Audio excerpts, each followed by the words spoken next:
Okay, yeah, so this is the two-player start set, two factions, UCM over there, and Scourge over here. Where is the UCM fast play sheet? Oh, you've got it, cool.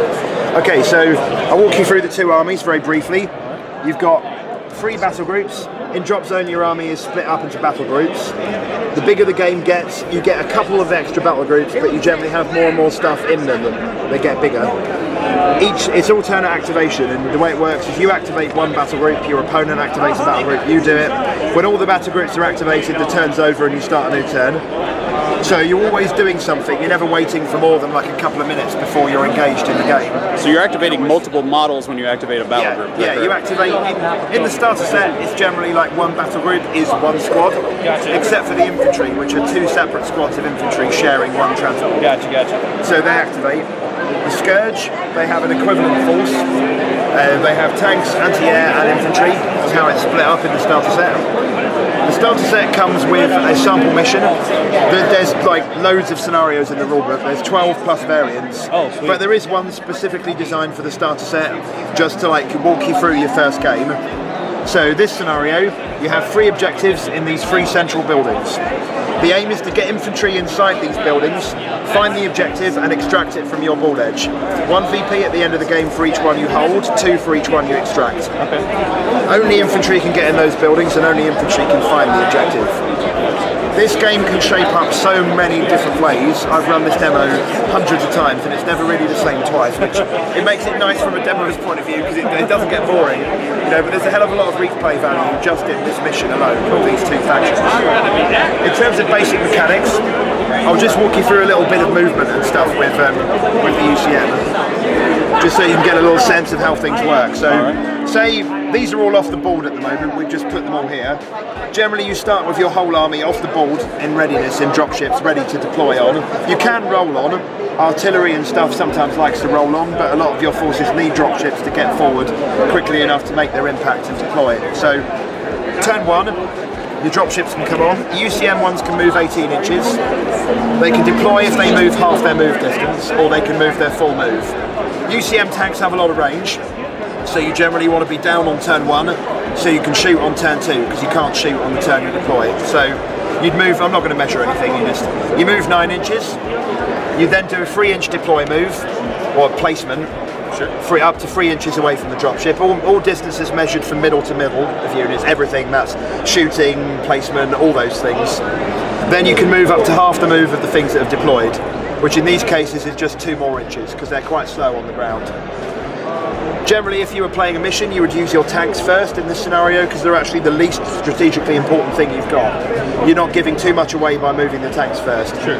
There'd have been an initiative roll before this, I'm just kind of going first with the UCM just for the sake of speed. So, Scourge players probably going to do the same with their tanks. So, I want to point something out too. When you said they were true scale and stuff fits in the model, you weren't kidding, like this actually slides out? Yeah. The Scourge models hold skimmers a bit like a flying CD rack, that's how people describe them. These ones, at the moment, they're not fitting in because they've actually glued the turrets on, raised, because they're the anti-air units. Sure. But if they were magnetised, they'd fit in. You know, there's your tanks, they fit in as well. That is super cool. So, you know, your Scourge players probably going to want to do their tanks next. Scourge have a lot more speed than the UCM, and also skimmers are very vulnerable on the turn that they deploy. You get a to-hit bonus with them if you move over 6 inches, but they can't do that on the turn they deploy because they move half their move, which is only 4. So deploying them anywhere within line of sight of UCM tanks, bad idea. Very risky. Very bad idea. These move 24, so they can deploy 12, so you'd go a little further forward, do your 3-inch deploy move, Pardon me. then you'd move out half their move, another 4 inches. That puts you quite nicely in cover. You should be safe there and ready to pounce next turn. The Scourge have to rely on their speed and aggression to get stuck in because their weapon range is only 12 inches, which is pretty short. Is that pretty consistent for the whole faction, short-range weaponry? Or? Yeah, they do have some long-range weaponry, but not very much. Generally, the Scourge are glass shotguns. They need to get stuck in, bam, accept casualties. Yeah. That's generally their style. So then the UCM would go. You want to put your AA down next. Your AA generally has, with the UCM, has an 18-inch range, threat bubble. They can reaction fire as well, so the UCM are quite defensive. Scourge AA, a lot less range, but they can move faster and shoot. So UCM AA tends to deploy, let's deploy him over here, say, you know, similar 3-inch deploy, 1/2-inch move. I'm just chucking it down just for speed. So here they've got a nice overview of the battlefield. They can disrupt where the Scourge are at the moment. They've got a pretty good view. They got those down. They can't shoot this turn, so the Scourge don't need to worry about them now, but they will later. Are they eligible to react fire in the turn they deploy? No. No, you can never shoot on the turn you deploy. There are 1 or 2 exceptions, but it's very rare. Gotcha. Nothing with these guys. The Scourge AA, they need to be in a position to flexibly pounce. You know, I'm just going to move them in the same place as the tanks for now, just so they can follow up. So they're going to go down there, they're going to stay in cover as well. UCM, now they've got their infantry next. Generally, you want to go second on turn 1. With this scenario, you want to force your opponent to reveal where they're going to put their infantry first. Now with these guys, you need to be able to get in these buildings. Putting the APCs down, they're going to be back here somewhere, no good. So turn 1, you're going to fly the full 18 inches and be ready to deploy on second turn. Here, bad idea, because the Scourge AA is there and it's going to move around and shoot you down.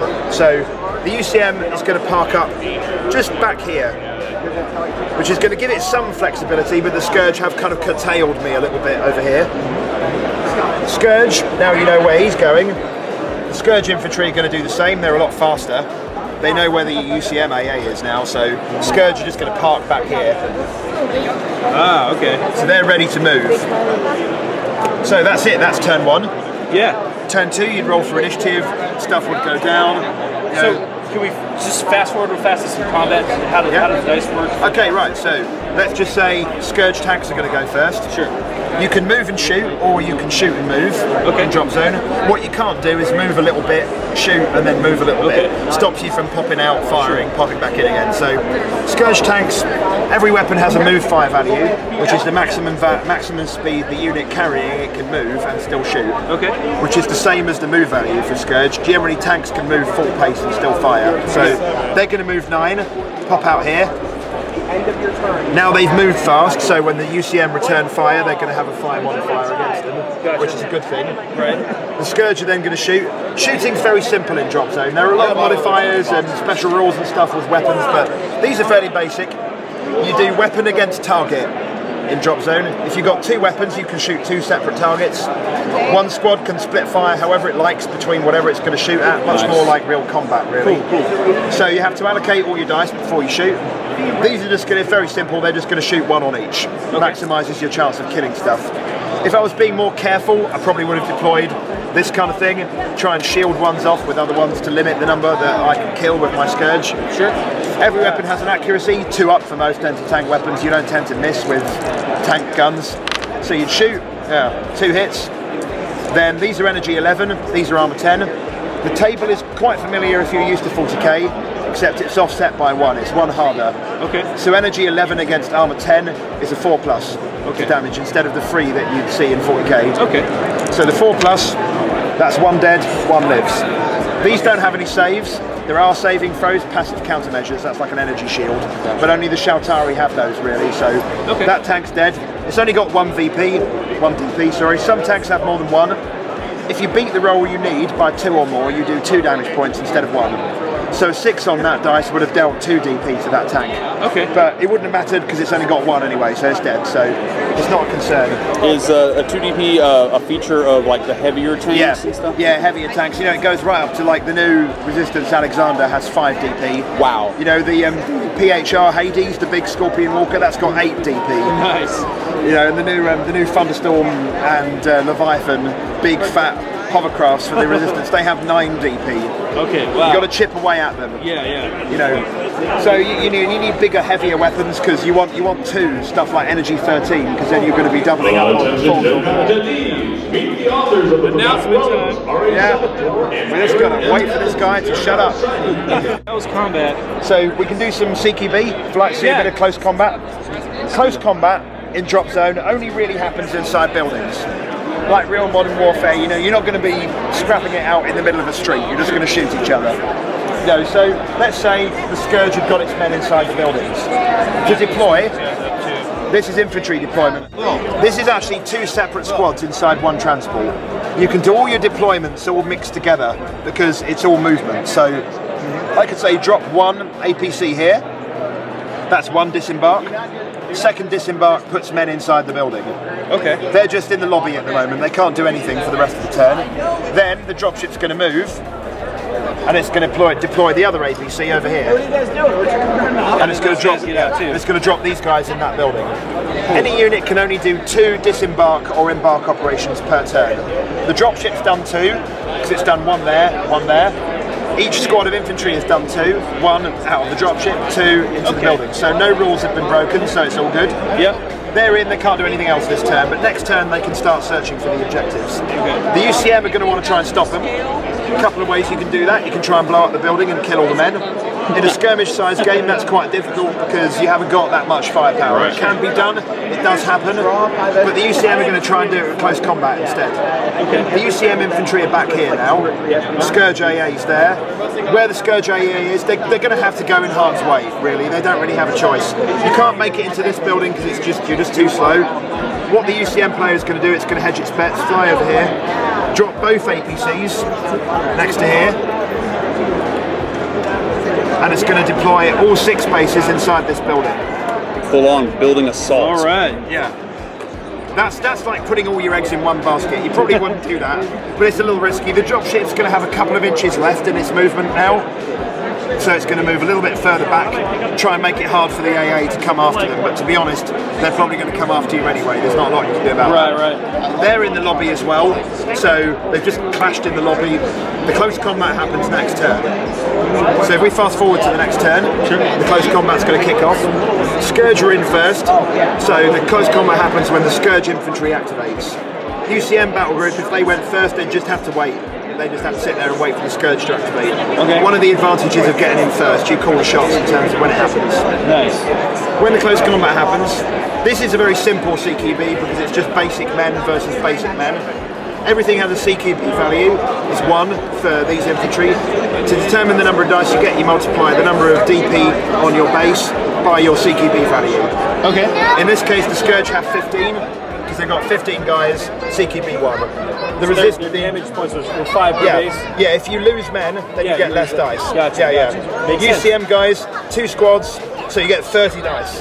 This is the only bucket of dice moment you get. Usually in Dropzone you're using like 1 or 2 dice most of the time. CQB, I mean this is a big CQB. This is like all the infantry almost in one building. The entire scenario is infantry. I'm not going to actually roll the dice because it'll take a while, but Right. essentially you've then got the enemy armor value and the roll you need to damage. Okay. These are both armor 2 and that's a 4-up. 4-up. So you're just rolling 4-ups to kill men. It's very quick, very bloody, lots of men die. Yep. Probably here, odds on, the UCM would almost, but not quite, kill all the Scourge. Gotcha. The Scourge are going to do some damage to the UCM. If you go below half strength, you might run away, so you have to take a fortitude test. If you fail, you run away, and you have to leave the building. Okay. If the Scourge find the objective, they still get to search, even though there's close combat going on. Okay. And they found it, but ran, they'd have to drop the objective, leaving it for the UCM just to pick up. Gotcha. If they didn't find it, ran away, got massacred, the UCM would have to start searching all over again. This is a big building, so you need a 6 the first time you look. It gets 1 easier every time you search, 6 up, 5 up, 4 up, you know. Gotcha. Once you found it, you can then get your men in an APC, fly them off the wall. Is it 1 roll per unit, or like what are these? 1 per squad. 1 per squad. Yeah, so the UCM would get to roll twice in here, so they've got 2 So bases. there's a tactical advantage to committing them infantry to try and find the objective because quicker. because the Scourge were in first, the UCM don't get to search until all the Scourge are dead. Right. So while this is going on and the Scourge are getting massacred, the other Scourge squad over here is quietly searching unopposed. Yeah. If they did find their objective quickly, easier in a smaller building, but the smaller building's easier to blow up. If they find it, they can pass it straight to their APC, straight in the dropship, fly back here. There aren't any fighters in a starter set, so there's not a lot the UCM can really do to stop them from getting away. Gotcha.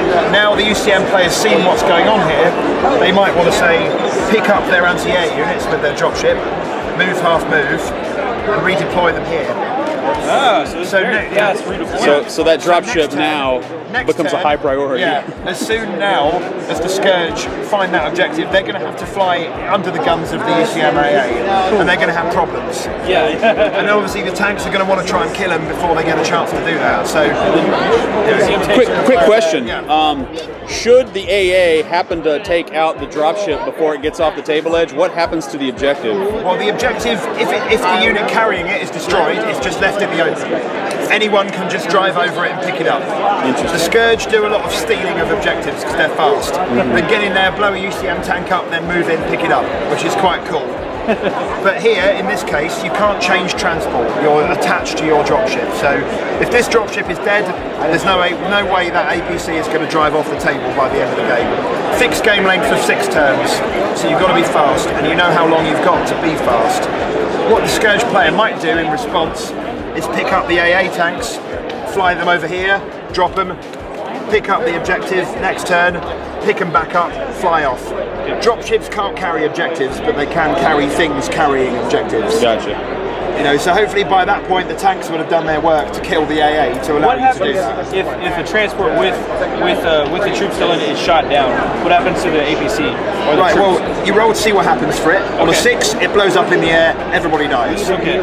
1 or a 2, and it's a safe landing, so it just kind of goes, and they get out safe. 3, 4, or 5, it's a crash landing, and it's a 4-up for each unit on board to see whether they live or die. So you've kind of got, it's very unlikely that you lose everything in your transport straight away, bang, all dead. But it can happen. It seems like screening is pretty important too, screening units. Yeah, screening units, line of sight, like this guy could have flown to the deck, flown low to try and avoid being shot out by the AA.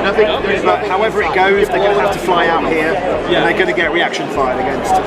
Okay. Generally, when you shoot, you're allowed to pre-measure shooting. You know, shoot, pre-measure, see what's in range. You don't have to declare a target. Reaction fire, though, you have to just call it. You have to, I'm going to reaction fire against that point where you just moved to. Okay. If you're out of range, tough. You fire that turn. Now, is reaction fire like? Can you not react fire if you've activated previously, or how does that work? You can say activate, move, but choose not to shoot. Oh, okay. In which case you're still available for reaction fire. Okay. So you get 1 shot. You only get to fire once. Okay. Yeah. Okay. And only anti-air units can reaction fire, so it doesn't happen all the time. It's just with AA. Yeah. Cool.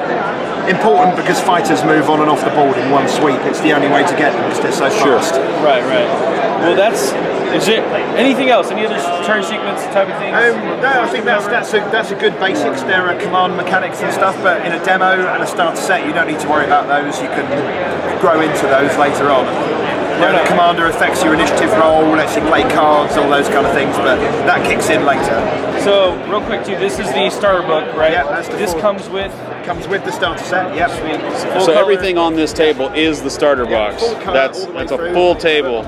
And that's got the army list for all 4 core factions and the basic background starter off. So no extra books for your army list, you just need the starter book. You just need the starter book, yeah. When you start getting into the newer releases, you've got our new book. Alright, well I think that's about it. David, is there anything else we want to cover? I think we've given a good overview here. Awesome. Well, Dropzone Commander, Hawk Wargames, excuse me. AdamHarry from BoLS, Dave from Hawk. Thank you very much. Thanks for watching. Cheers. Appreciate it.